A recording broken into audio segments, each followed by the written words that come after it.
All right, guys, welcome back to the channel. Today we're going to talk about the serve. And if you've ever struggled with opening up the racket a little bit too soon, struggling to stay on edge, struggling to get a deep racket drop, or struggling to supinate and pronate, this gadget could really help you. Well, this and my advice. So if you're looking to develop a technically sound serve, the easiest way to do this is to take the wrist out of the service motion altogether. Now, I understand that some pros use a lot of wrist, and that's fine, but I'm talking about if you want to develop a technically sound motion, taking the wrist out of it is going to train you to do the right things. It will help you to understand how to rotate your body and to rotate the arm and the racket effortlessly around your body. If you take the wrist out of it, you won't have much choice. You'll have to do things correctly. So if you take a look at my serve, I'm going to start with a neutral wrist. I'm going to take it back. The wrist is going to stay neutral all the way to the trophy position. From here, I'm going to start to bend my arm and drop the racket down my back. My body will rotate. My elbow will be thrown up and forwards, and my wrist will stay neutral all the way into this position. It's going to then stay neutral all the way up like I'm chopping the ball, and all I'll do is rotate the arm all the way through. So from start to finish, the wrist is staying in a neutral position.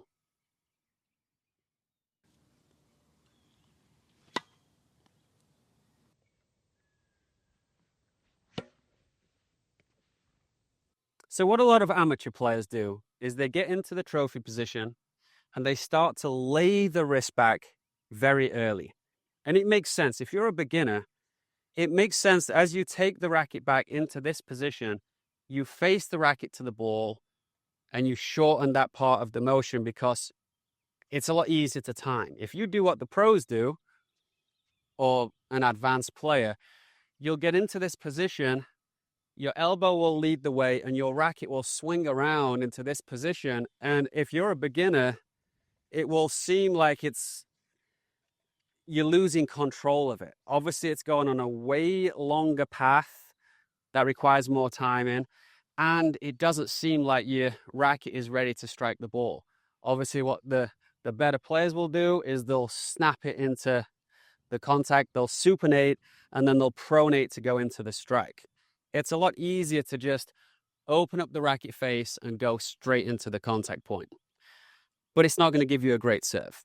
You're going to struggle to get a deep racket drop. You're going to involve too much wrist, and the serve is going to be quite linear where you're opening up the wrist here and snapping the wrist here instead of lagging where the racket trails behind and then supinating, which is what this is, and then pronating.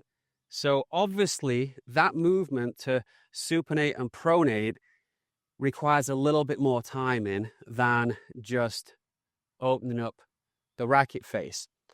But a great way of training yourself to do this is, again, to make sure the wrist doesn't move. So I'm excited to share this with you. I bought it the other day to help me with my golf swing. It prevents you from laying the wrist back. As a right-handed golfer, I would stick this on my left wrist. We're not going to get into how this helps golfers, but as a tennis player, I think this can really help you because it prevents you from laying back the wrist too much, but it still allows you to hold the racket perfectly. There's nothing in the way.